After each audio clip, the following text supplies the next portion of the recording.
Em 7 de janeiro de 1855, o ministro na capela da rua New Park começou o seu sermão dizendo assim: tem sido dito que o estudo apropriado da humanidade é o homem. E eu não refutarei tal ideia, mas creio que seja igualmente verdadeiro que o estudo apropriado do eleito de Deus seja Deus. O estudo apropriado de um cristão é a divindade, a mais elevada ciência, a mais sublime especulação, a mais poderosa filosofia, que jamais poderá ocupar a atenção de um filho de Deus, é o nome, a natureza, a pessoa, a obra, os feitos e a existência do grande Deus, a quem ele chama de Pai. Há algo extraordinário, há algo de extraordinário desenvolvimento para a mente na contemplação da divindade. É um assunto tão vasto que todos os nossos pensamentos ficam perdidos em sua imensidão, tão profundo que nosso orgulho fica submerso em seu infinito. É possível compreender outros assuntos e tratar deles, e neles sentimos uma espécie de autossatisfação e continuar tendo o pensamento: vejam como eu sou sábio. Entretanto, quando chegamos à ciência sublime, ao constatar que o nosso fio de prumo não pode sondar sua profundidade e que o nosso olhar de águia não pode enxergar sua altura, abandonamos o pensamento de que o homem em sua vaidade seja sábio, pois ele é como um burro selvagem. E fazemos uma solene exclamação: nasci ontem e nada sei. Nenhum assunto de contemplação tenderá mais a humilhar a mente dos que os pensamentos acerca de Deus. Contudo, ao mesmo tempo em que o assunto humilha a mente, ele também a desenvolve. Aquele que frequentemente pensa em Deus terá a mente mais abrangente do que o homem que simplesmente se arrasta por esse estreito globo. O mais excelente estudo para desenvolver a alma é a ciência de Cristo, e ele crucificado, e o conhecimento da divindade na gloriosa de Trindade. Nada aumentará mais o intelecto, nada enaltecerá mais toda a alma do homem quanto uma investigação devota, diligente e continuada do grande assunto da divindade. É ao mesmo tempo consolador, não somente humilha e expande, mas consola a alma. Existe ao contemplar Cristo um bálsamo para cada ferida. Ao refletir sobre o Pai, há um fim de toda tristeza. E na influência do Espírito Santo há um bálsamo para cada chaga. Deseja cessar o teu pesar? Deseja suprimir tuas preocupações? Então vai e mergulha ao mais profundo mar da divindade, perca-se em sua imensidão e você sairá como um sofá, como de um sofá de descanso revigorado e fortalecido. Eu não conheço algo que possa confortar tanto a alma, acalmar as ondas da tristeza e dor, trazer paz para os ventos da provação, como meditação piedosa sobre a divindade. E é para refletir sobre esse assunto que eu convido vocês abrirem suas Bíblias no Salmo 50. Isso foi dito na pregação em 7 de janeiro de 1855, por um jovem pastor de 20 anos, cujo nome é Charles Haddon Spurgeon. De maneira incrível, ele tinha apenas 20 anos, mas ele compreendia que o assunto da divindade humilhava, consolava e expandia a mente. Pegando carona com ele, é sobre esse assunto que eu gostaria de conduzir o nosso tempo hoje de estudo da palavra no Salmo 50. Deus é o juiz de toda a terra, o Deus vivo, Yahweh é o grande Deus, é o Deus que existe, interage, fala e deseja que toda a sua criação escute o que ele tem a dizer. Salmo 50, então, diz assim a palavra do grande Deus. É um salmo de Asaf. Fala o poderoso, o Senhor Deus, e chama a terra desde o levante até ao poente. Desde Sião, excelência de formosura, resplandece Deus. Vem o nosso Deus e não guarda silêncio. Perante ele arde um fogo devorador. Ao seu redor esbraveja grande tormenta. Intima os céus lá em cima e a terra para julgar o seu povo. Congregai os meus santos, os que comigo fizeram aliança por meio de sacrifícios. Os céus anunciam a sua justiça, porque o próprio Deus que julga. Escuta, povo meu, e eu falarei. Ó Israel, e eu testemunharei contra ti. Eu sou Deus, o teu Deus. Não te repreendo pelos teus sacrifícios, nem pelos teus holocaustos continuamente perante mim. De tua casa não aceitarei novilhos, nem bodes dos teus apriscos, pois são meus todos os animais do bosque, e as alimárias aos milhares sobre as montanhas. Conheço todas as aves dos montes, e são meus todos os animais que pululam no campo. Se eu tivesse fome, não te diria, pois o mundo é meu, e quanto nele se contém. Acaso como eu carne de touros? Ou bebo sangue de cabritos? Oferece a Deus sacrifício de ações de graças, e cumpre os teus votos para com o Altíssimo. Invoca-me no dia da angústia, eu te livrarei, e tu me glorificarás. Mas ao ímpio diz Deus: de que te serve repetires os meus preceitos e teres nos lábios a minha aliança, uma vez que aborreces a disciplina e rejeitas as minhas palavras? Se vês um ladrão, tu te comprases nele, e aos adúlteros te associas, soltas a boca para o mal, e a tua língua trama enganos. Sentaste para falar contra teu irmão, e difamas o filho de tua mãe. Tens feito estas coisas, e eu me calei. Pensavas que eu era teu igual, mas eu te arguirei, e porei tudo à tua vista.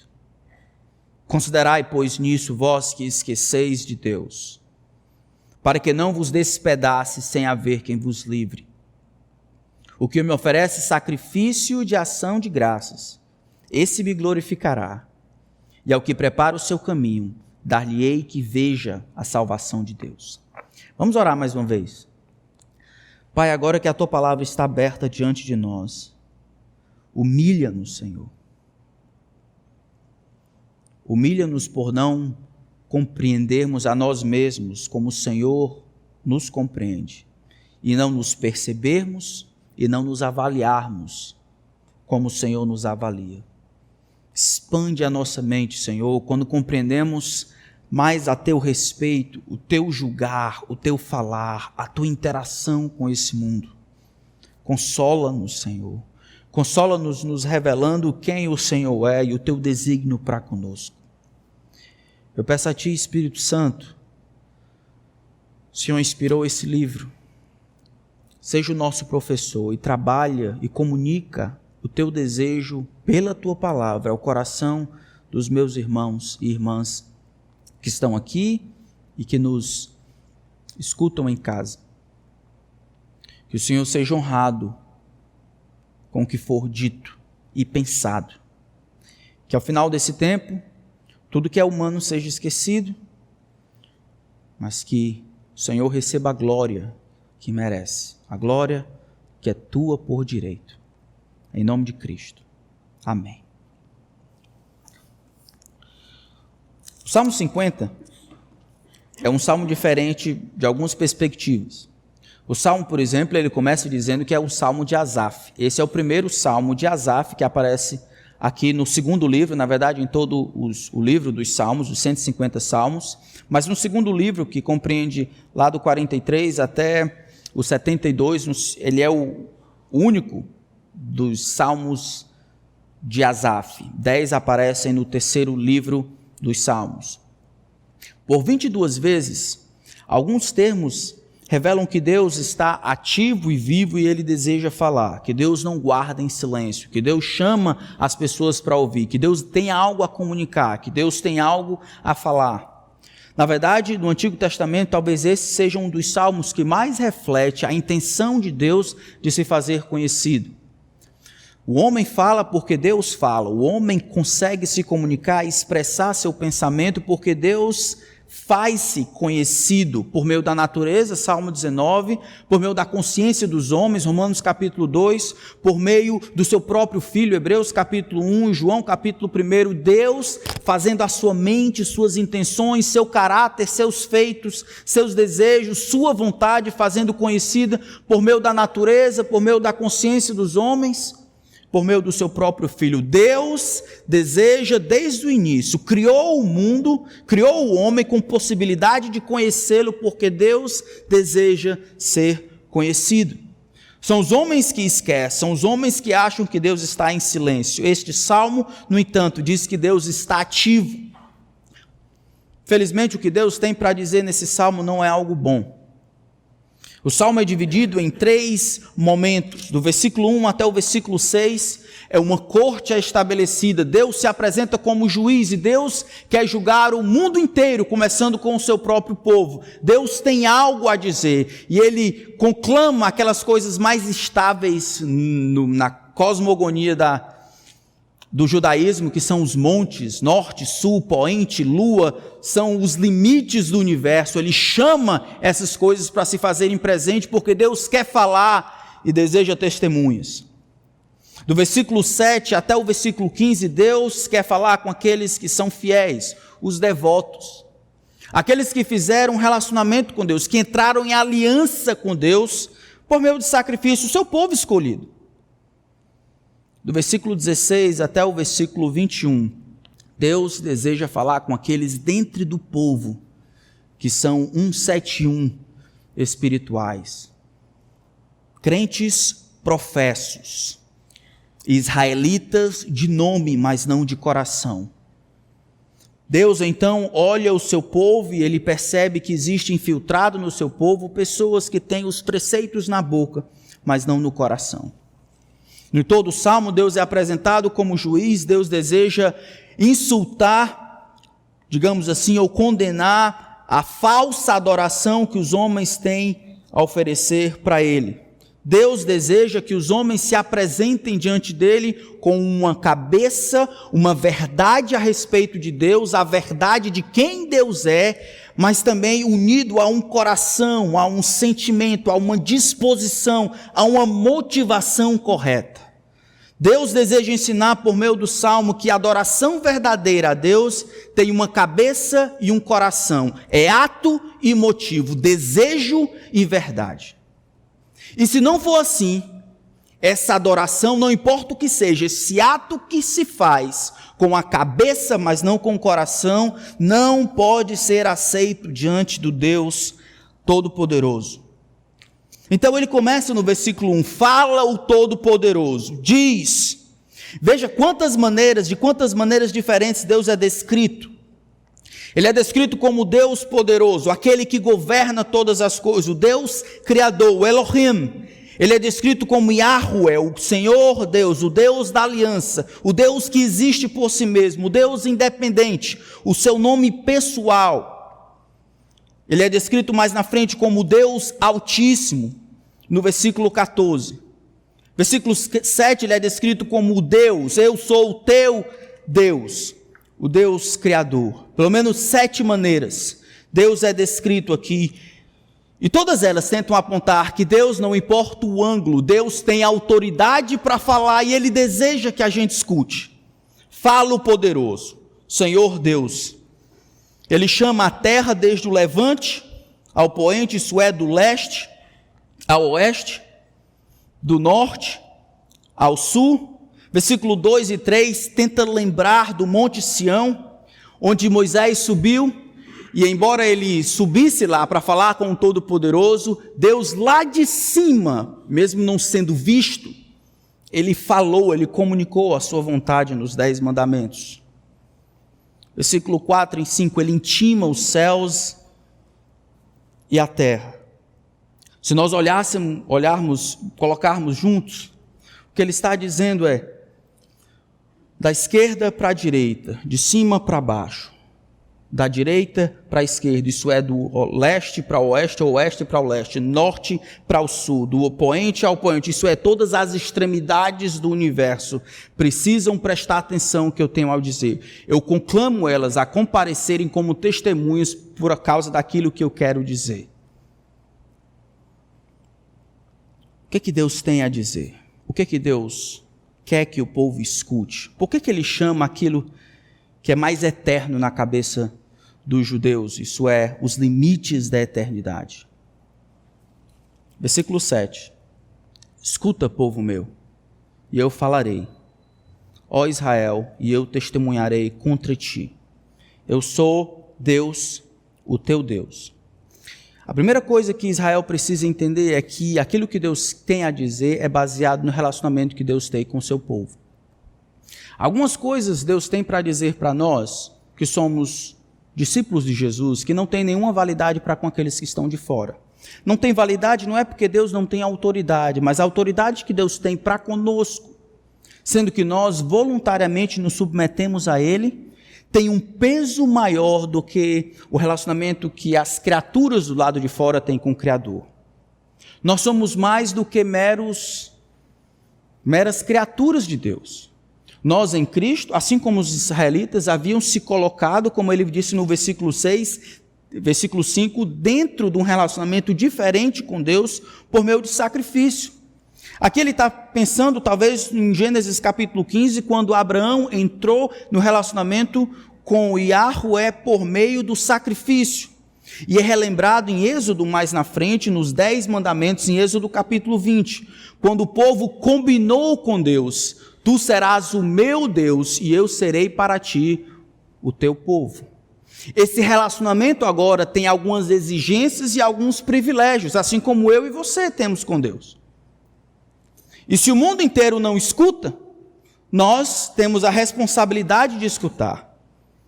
E aqueles então que recebem mais, eles serão cobrados mais. É por isso que o julgamento que Deus tem para dizer, ele começa com o povo da sua aliança. Congregai os meus escolhidos, os meus santos, os separados, o povo da aliança, aquele que combinou a aliança comigo. Escutem, céus e terra. Eu quero que vocês escutem o que eu tenho a dizer ao meu povo.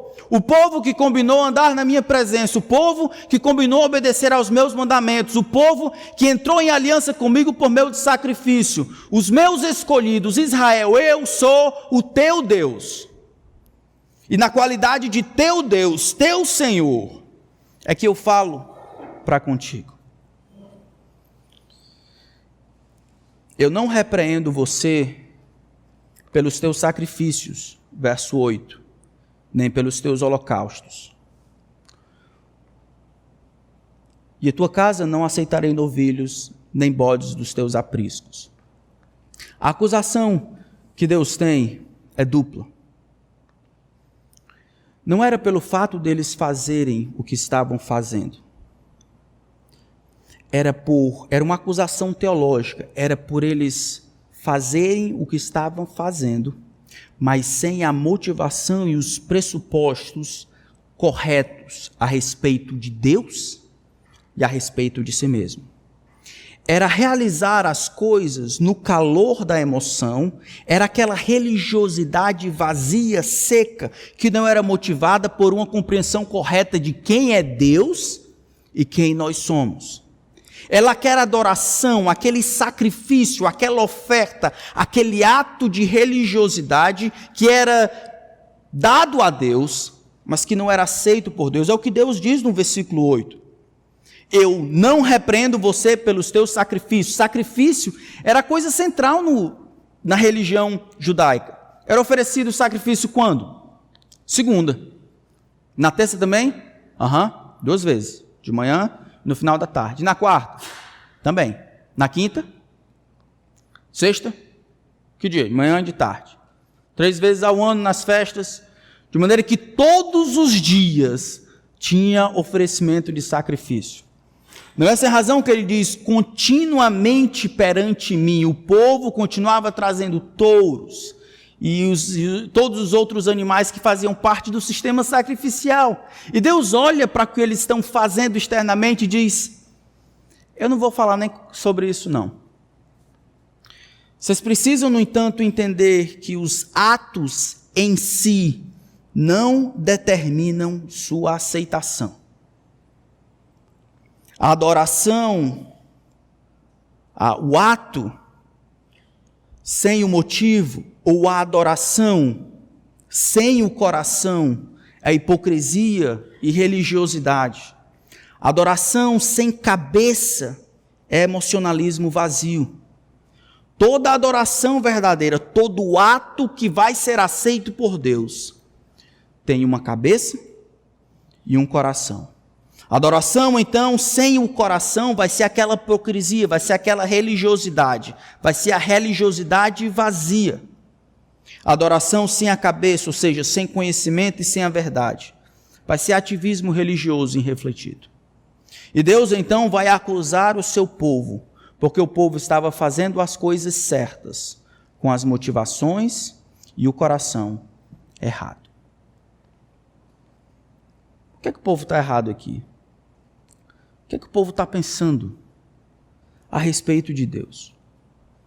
O Senhor não repreende o seu povo por algo que eles estavam deixando de fazer. O problema não estava nos sacrifícios. O problema é que os sacrifícios não eram suficientes. Olha como ele descreve os sacrifícios no versículo 9. Veja os pronomes enfáticos: de tua casa não aceitarei novilhos, nem teus bodes dos teus apriscos. O fato é simples: são meus todos os animais do bosque, e as alimárias ou gado aos milhares sobre as montanhas. Eu conheço todas as aves dos montes, de todos os animais que pululam no campo. Tanto os mesopotâmios quanto os gregos, eles tinham uma ideia a respeito da divindade muito interessante. Os mesopotâmios achavam que alimentavam os deuses com a carne de touros, com os sacrifícios que faziam. Baal, Azerate, esses deuses, eles se alimentavam de sangue, eles comiam a carne, literalmente, do seu sacrifício. Os deuses gregos, um pouco mais na frente, eles eram sustentados por orações. Eles dependiam de seus devotos para orarem, ou para se manterem vivos. Se os templos fechassem, as ofertas deixassem de acontecer, o sacrifício parasse, então os deuses gregos eles iriam enfraquecendo devagar e eles iriam sucumbir. Eram deuses que necessitavam dos sacrifícios. É exatamente esse problema que os israelitas parecem estar demonstrando aqui. Eles acham que os atos em si, o fato de fazer simplesmente, significa que Deus vai aceitar. Eles esqueceram que as ofertas ao Senhor devem ser recebidas antes de ser devolvidas. As ofertas ao Senhor devem ser recebidas, isso é, eu devo reconhecer que eu não estou dando nada a Deus que Ele não tenha me dado antes. Deve ser recebida antes de ser devolvida. A acusação do Senhor é que na mentalidade do povo, eles estavam pegando Yahweh e comparando com os outros deuses, achando que ao sacrificarem, estavam dando a Deus algo que Ele não tinha. Estavam dando algo que faltava em Deus. Que ao fazerem isso, estavam alimentando, sustentando, protegendo esse Deus, que era um Deus como todos os outros. E Deus está dizendo: você acha que o bode é seu? Eu não quero. Você acha que esse cordeiro é seu? Dos teus apriscos eu não vou aceitar nada. Você está enganado. Lembra que tudo é meu. É meu todos os animais do bosque, as alimárias e aos milhares. Eu conheço tudo o que existe. Na verdade, tudo me pertence. Salmo 100, versículo 3 vai dizer: sabei que Yahweh é Deus, foi Ele que nos fez, e dele somos o seu povo e rebanho do seu pastoreio. Ninguém dá a Deus qualquer coisa que antes não tenha recebido das mãos dele. Não importa o que seja, na verdade. Pode ser sacrifício, pode ser ovelha, pode ser bode, pode ser cordeiro, pode ser pessoas, pode ser relacionamento, pode ser dom, pode ser oportunidade, pode ser dinheiro, casa, pode ser a própria vida. Tudo precisa ser compreendido como recebido antes de ser devolvido. Porque todas as vezes que nós achamos que estamos dando para Deus algo que Deus não tem, ou algo que foi nascido ou criado nas minhas mãos, produto do meu esforço, isso é mérito meu, e eu dou a Deus algo que Deus não tinha antes, e isso causa desprazer e não é aceitável diante de Deus. Tiago capítulo 1 vai dizer que toda boa dádiva e todo dom perfeito são do alto, descendo do Pai das luzes, em quem não pode existir variação ou sombra de mudança. Isso é assim com tudo de bom. 1 Samuel capítulo 1 conta a história de Ana. Vocês lembram lá do texto? 1 Samuel capítulo 1, mas queria que a gente olhasse lá. Ana tinha um problema porque Eucana, seu esposo, tinha 2 mulheres, e aí eles vão ter elas vão competir porque Ana era estéril. Ana vai orar, então, por um filho, e Deus vai conceder esse filho. Ela havia feito um pacto com o Senhor que depois ela devolveria esse filho a Deus. Então chega um momento. Olha o que é que Deus diz, ou melhor, como é que Ana percebe a dádiva que havia recebido do Senhor. 1 Samuel capítulo 1, versículo 24. Havendo-o desmamado, falando de Samuel, levou-o consigo com um novilho de 3 anos, um éfa de farinha e um odre de vinho, e o apresentou à casa do Senhor a Siló. Era o menino ainda muito criança. Imolaram o novilho e trouxeram o menino a Eli, que era o sumo sacerdote. E disse ela: Ah, meu senhor, tão certo como vives, eu sou aquela mulher que aqui esteve contigo orando ao Senhor. Por este menino orava eu. E o Senhor me concedeu a petição que eu lhe fizera, pelo que também o trago como devolvido ao Senhor por todos os dias que viver, pois do Senhor o pedi. Todo ato, toda oferta, tudo que é feito para Deus, precisa ser reconhecido que é feito com os recursos de Deus, precisa ser recebido e depois, somente depois, ser recebido. Toda e qualquer boa dádiva, todo dom perfeito. Isso pode ser pessoas, pode ser filho, pode ser oportunidade, pode ser dom, pode ser talentos, pode ser oportunidade, pode ser tempo. Uma outra ilustração disso acontece quando Davi está perto de morrer. Se lembra disso? Aí ele quer construir o templo. Deus diz para ele que ele não vai construir, mas ele quer preparar para o filho dele construir.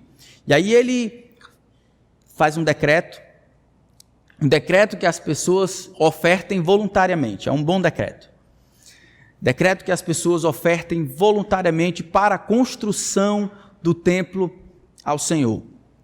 E aí as pessoas vão trazer muita coisa, voluntariamente. Muito ouro, muito bronze, muita prata. E aí Davi olha para aquilo e ele ora. 1 Crônicas 29, verso 10 e 14. Veja o que ele diz. Davi louvou o Senhor diante de toda a congregação e disse, olha a teologia dele. Bendito és tu, Yahweh, Deus de Israel, nosso Pai de eternidade e eternidade. Teu, Yahvé, é o poder, a grandeza, a honra, a vitória e a majestade, porque teu é tudo o que há nos céus e na terra. Teu, Yahweh, é o reino, e tu te exaltaste como chefe sobre todos. Riquezas e glória vêm de ti, tu dominas sobre tudo, e na tua mão há força e poder. Contigo está o engrandecer e dar força a todos. Agora, ó nosso Deus, graças te damos, e louvamos o teu glorioso nome, porque quem sou eu, e quem é o meu povo, para que pudéssemos dar voluntariamente estas coisas? Porque tudo vem de ti, e nós só damos o que vem das tuas mãos. Todo ato de adoração a Deus precisa ser compreendido como recebido primeiro e depois devolvido. Era isso que Asaf, ou melhor, Davi, Deus por meio de Asaf estava condenando o povo. Vocês estão oferecendo esses sacrifícios como se vocês tivessem parido cabritos e bodes, como se tivesse criado essas coisas. Tudo é meu. E se vocês apresentam como se fizessem favor a mim, se vocês ofertam essas coisas como se estivessem acrescentando algo que eu não tenho, como se estivesse me dando determinadas coisas que eu não tivesse dado para vocês direito, vocês me insultam. Eu não aceito isso. Isso não é adoração. Porque esses atos religiosos não são movidos por um coração que sabe a verdade, que clama por gratidão e exultação, fruto de ter recebido do Senhor primeiro. Nós não damos a Deus algo que lhe falta. Não damos na expectativa de preencher algo em Deus. O grande Deus é feliz, satisfeito, completo em si. Não existe nenhuma necessidade de nada externo a si mesmo.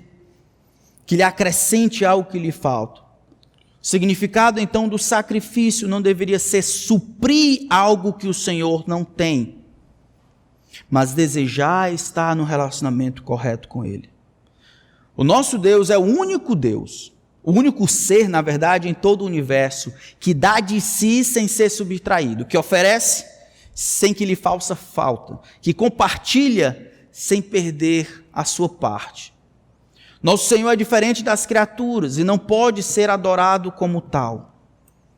Todas as vezes que eu trago ao Senhor uma oferta de tempo, oração, recursos, culto, achando que eu posso fazer de qualquer jeito, porque de qualquer jeito é melhor do que nada, Deus vai aceitar de qualquer jeito, Ele vai ficar feliz, não importa o que eu faça. Então, se eu ficar em casa aqui entre um estudo e outro, eu olho meu WhatsApp e o Instagram, eu fico deitado lá em cima, não importa, eu dou para Deus o que eu quiser, porque no final das contas Ele não tem nada, pelo menos Ele vai ter alguma coisa.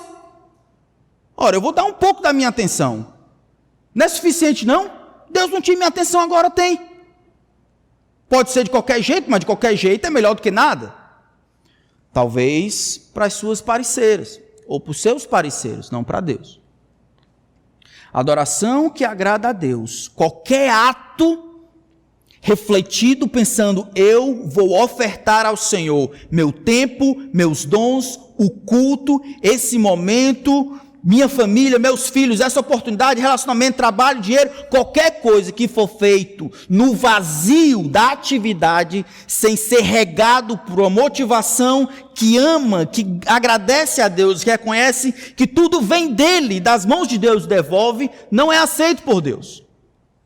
Nós servimos ao Senhor na força que Ele supre, o amamos porque Ele nos amou primeiro, glorificamos porque Ele nos livra, como nós vamos ver aqui. Qualquer coisa menos do que isso é religiosidade. É isso que Deus deseja comunicar ao seu povo. Sem a devida atenção, pensando qualquer coisa é aceitável a Deus, porque qualquer coisa é melhor do que nada.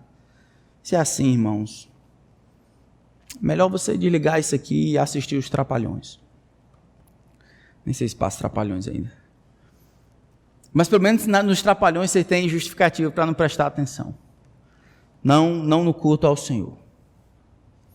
Quando a gente não prepara o nosso coração para adorar ao Senhor, e num momento como esse, em que é muito difícil, não existe culto online, é você na sua casa aí agora que está adorando a Deus, você deita na sua rede, ou então na sua cama, e bem relaxado, bem à vontade, sem nenhuma distração, come sorvete, vai lá, brinca com o cachorro, joga bola, beija a esposa, vai e volta, e dá as sobras para Deus. Você acha que é isso que Deus merece? Você acha que lá da glória Deus olha, Ele pelo menos me deu alguma coisa melhor do que nada? Você acha que os anjos entraram em quarentena?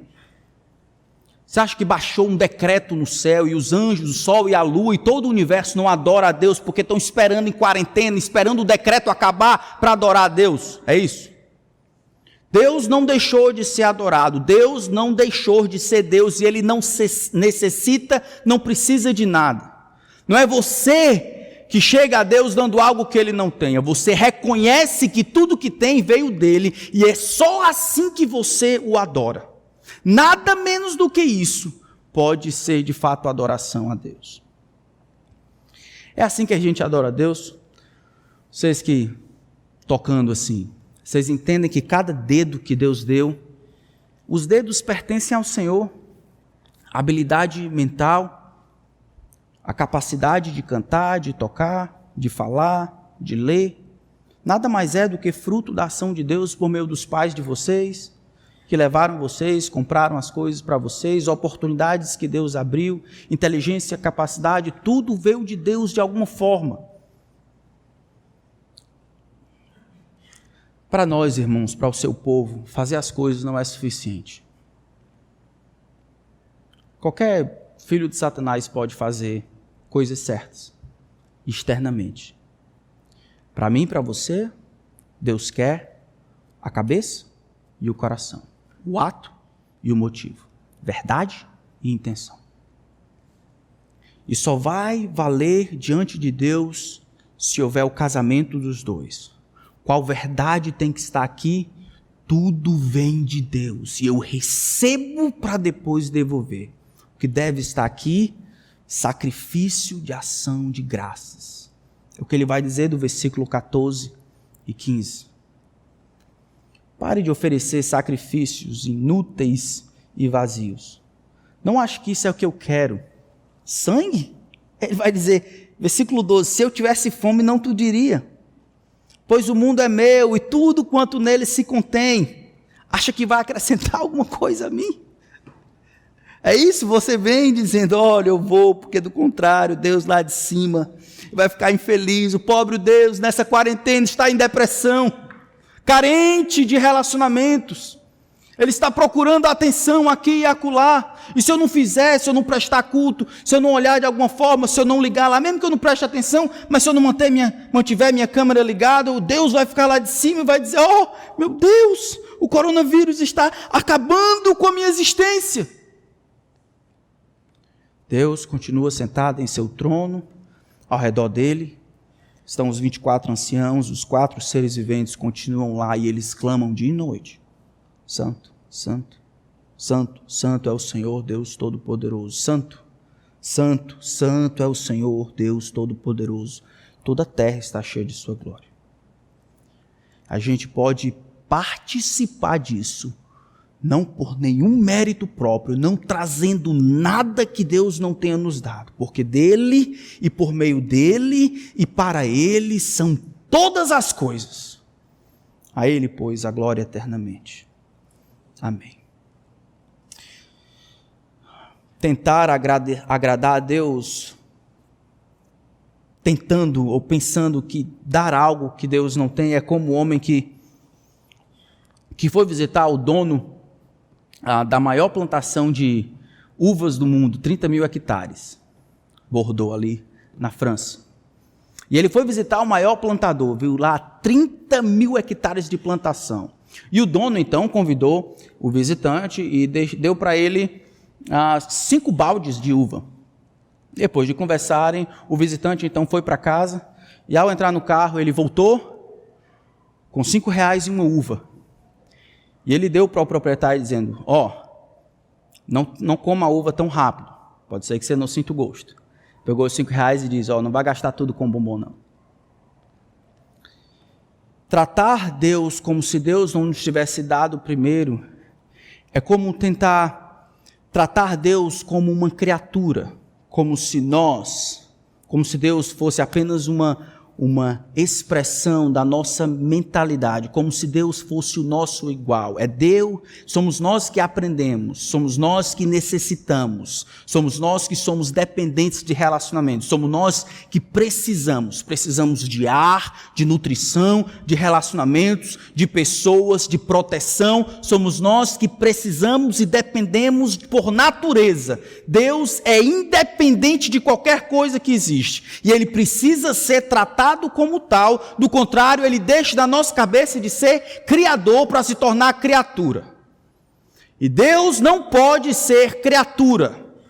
Deus é o criador, o mantenedor e a fonte de todas as coisas. É assim que adoramos a Deus. Como é que você está adorando a Deus aí na sua casa? O que é que está no seu coração aí? Você acha que está fazendo favor para Deus? Porque não tinha nada para fazer? Como é que está o seu coração? Eu sei que você está fazendo certo, talvez você esteja aí com a coisa, com o computador, ou o celular, ou a TV ligado. Quero só dizer que isso não é suficiente, não para nós. Cabeça e coração, os dois precisam estar juntos. Todo ato feito para o Senhor, todo ato que agrada ao Senhor precisa ser o resultado de coração e mente, conhecimento e sentimento, verdade e desejo, ato e motivo juntos diante de Deus. Toda adoração deve ter cabeça e coração. Todo e qualquer ato feito para o Senhor só será aceito no reconhecimento de que vem de Deus a possibilidade de fazer ou oferecer o que eu faço agora e o que eu ofereço agora. Mas na frente a gente vai entender por que Deus decretou que todas as coisas para Ele fossem assim. começassem com ele, pegasse lá no ofertante e voltasse para ele. Nada de bom se inicia no ofertante. Nada. Qual é a solução então? Versículo 14 e 15. E vocês já podem perceber que a gente não vai falar sobre os ímpios, que começa no versículo 16 por causa do tempo. Versículo 14 e 15. Então, se Deus não quer sacrifícios ou atos externos, simplesmente porque ele não precisa, o que ele quer? Oferece a Deus, verso 14, sacrifício de ações de graças e cumpre os teus votos para com o Altíssimo. Invoca-me no dia da angústia, eu te livrarei e tu me glorificarás. Em outras palavras, reconhece o favor de Deus com gratidão. Reconhece a intervenção do Senhor por meio dos votos. E por último, reconhece e vive e age como dependente de Deus, invocando-o na angústia e glorificando ao Senhor em resposta. Gratidão, na verdade, é o que vai aparecer no versículo 17 do próximo Salmo. Quando Davi está se arrependendo, olha o que ele diz no versículo 17 do Salmo 51. Sacrifícios agradáveis a Deus são o espírito quebrantado, não atos externos, não religiosidade, não fazer por fazer, mas o espírito quebrantado, o espírito quebrado por causa dos nossos pecados, o espírito quebrantado, compungido, contrito, o coração acompanhado da ação. É esse o tipo de atitude que Deus deseja. Sirva a Deus reconhecendo que Deus me deu primeiro. Irmãos, precisa ser assim. A gente vai ver no Novo Testamento a razão pela qual precisa ser assim. Porque Deus ele estabeleceu uma maneira de ser invocado ou ser a fonte de tudo que é bom. Porque todas as coisas boas, aceitáveis diante de Deus, precisam de alguma forma surgir no coração do próprio Deus. Ele comunica ao coração do ofertante e recebe de volta. Por que deveria ser assim? A razão é simples, eu já disse para vocês. Naquele dia, quando estivermos na presença do Senhor, de Jesus, e os livros forem abertos e o julgamento das nossas obras acontecer, se existir qualquer coisa que eu fiz com a minha própria força, qualquer palavra que afetou o coração dos irmãos, se aquela palavra, aquilo ali foi fruto da minha própria vontade, ou seja, carrega consigo o mérito que é meu, porque surgiu e se originou em mim.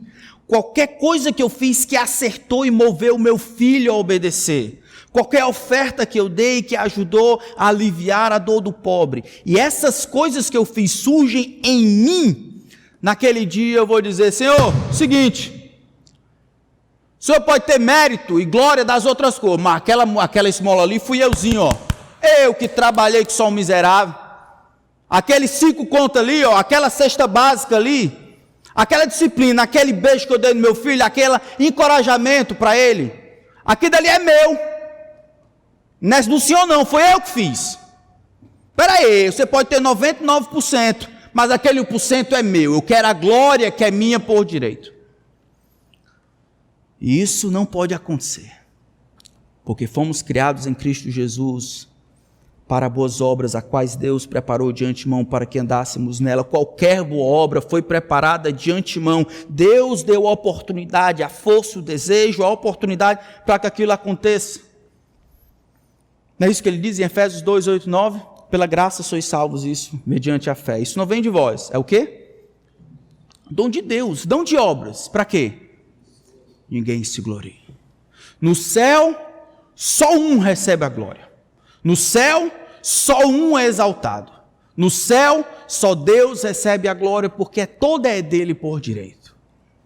E aqui não é diferente. Oferece a Deus sacrifícios de ações de graças, isso é, chega diante de Deus agradecido, não dando, mas reconhecendo que recebeu de Deus. Chega alegre e feliz porque recebeu favor de Deus, foi abençoado, foi favorecido por Deus. E tudo que agora acontece de bom nada mais é do que resultado da ação de Deus em teu favor. É esse o tipo de sacrifício que Deus quer. E com isso nós amamos nossas esposas, ajudamos os pobres, damos cestas básicas, tocamos, cantamos, pregamos, amamos nossos esposos, continuamos a vida. Planejamos casar. Continuamos a vida. Compreendendo que isso nada mais é do que a ação do Senhor em nosso encontro. Se algum noivo pensar, não, foi eu que ganhei, eu que peguei a besta. Não, foi no... Quando o Provérbios diz... Aquele que encontrou uma esposa alcançou o quê? De Deus, obteve de Deus o favor, a bondade. É porque Deus é bom que vocês vão casar, não é porque vocês são bonitos, não. É porque Deus é bom. Mas isso é teologia pura. Eu olho ao redor e eu vejo as coisas boas que Deus tem nos dado. Todo mundo com saúde. Mais do que a saúde, todo mundo com condições de servir. Todo mundo conhecendo Jesus, amando ao Senhor, fazendo as coisas que Deus nos permite fazer. O que é isso? Isso é o favor de Deus. E o que Deus então aceita é oferecer a Deus sacrifício de ação de graça, ou seja, reconheça o favor de Deus. Segundo, reconheça a intervenção do Senhor. É o que ele diz, cumpre os teus votos. Essa intervenção de Deus é muito interessante. O povo está no meio da calamidade.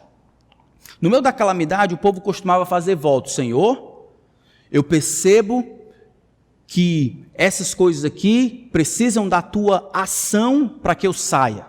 Intervém, Senhor, vem, me ajuda, me protege, me ensina, me cura, me sara. E ao final do processo eu voto. Eu prometo, como Jacó fez lá em Gênesis, eu te pagarei o dízimo, eu te ofertarei. Ou eu prometo que eu amarei mais fulano de tal, ou serei um melhor marido, ou eu orarei mais, ou lerei mais a Bíblia. Mais ou menos as coisas que estão acontecendo, que a gente vê no grupo de WhatsApp. Senhor, essa quarentena está um desastre. Eu sinto tanta falta do meu povo, quero abraçar todo mundo.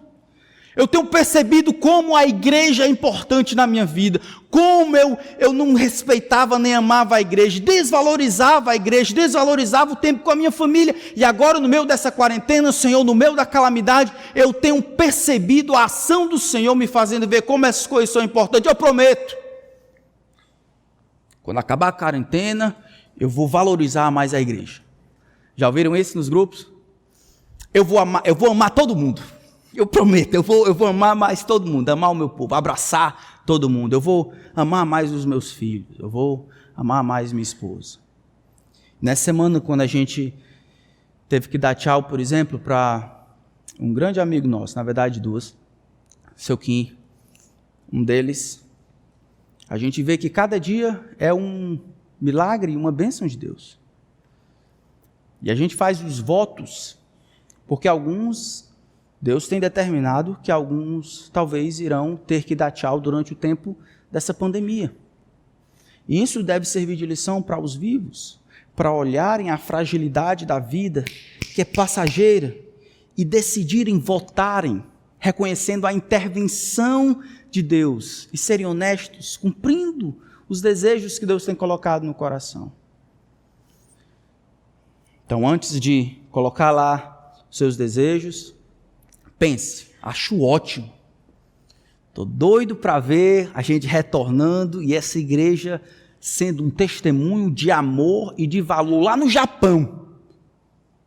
Que o amor que os irmãos têm planejado ter e o valor pela igreja que os irmãos têm votado, digamos assim, ter depois dessa pandemia seja real e sincero, verdadeiro e perene, que não seja algo trivial e passageiro. É o que o texto está dizendo aqui. Reconhece o favor do Senhor, reconhece a intervenção do Senhor.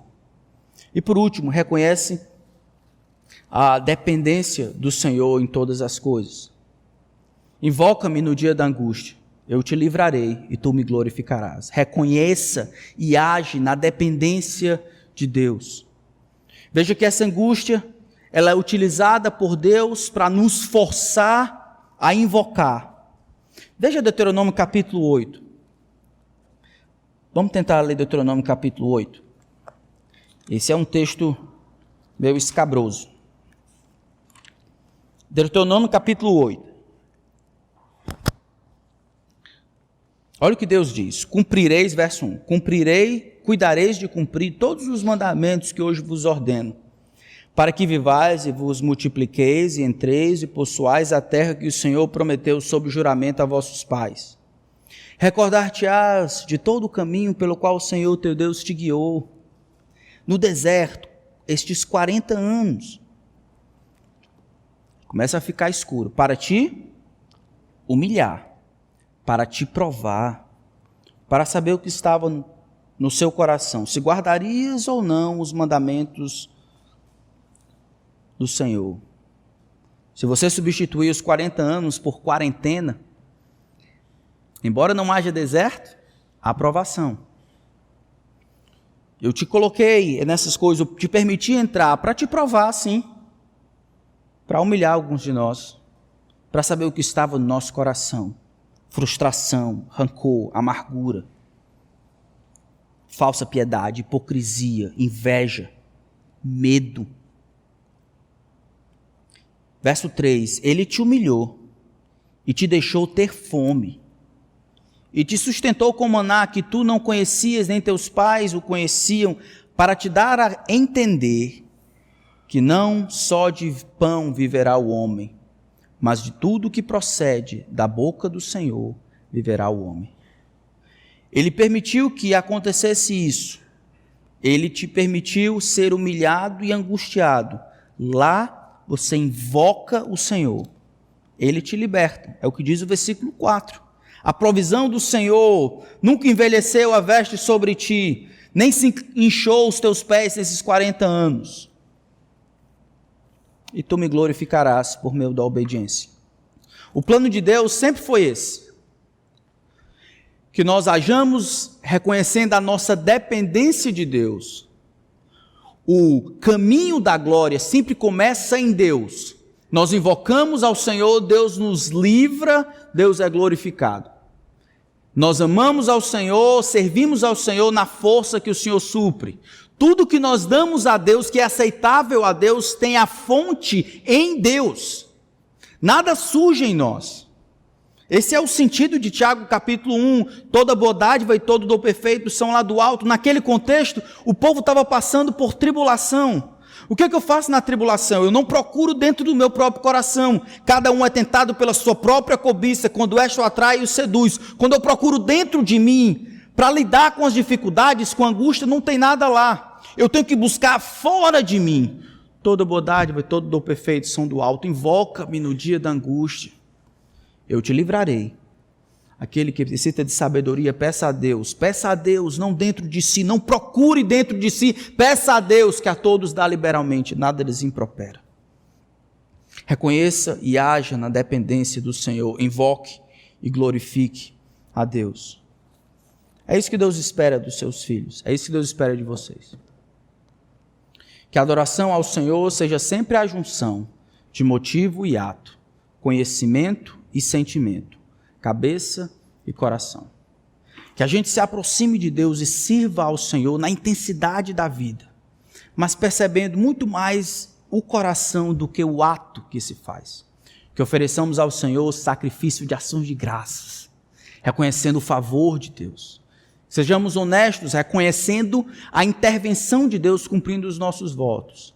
E que possamos reconhecer também e agir na dependência de Deus. Quando Deus nos colocar na parede, eu invoco ao Senhor e respondo glorificando ao Senhor. Amém? Vamos orar, pedir que Deus nos ajude. Pai, muito obrigado pela Tua palavra. Eu peço pelo meu próprio coração e pelos meus irmãos. Ficar exposto nem sempre é bom e tantas vezes perigoso. Eu peço por nós que somos pais, mães, somos trabalhadores, estamos com os outros nos olhando. Eu peço que o Senhor nos ajude a termos um coração dependente de Ti. Que possamos pensar certo a respeito do Senhor e sentir certo ao Teu respeito. Que o Senhor nos ajude a sermos os homens e mulheres que o Senhor quer que a gente seja. O Senhor nos abençoe. Em nome de Cristo. Amém.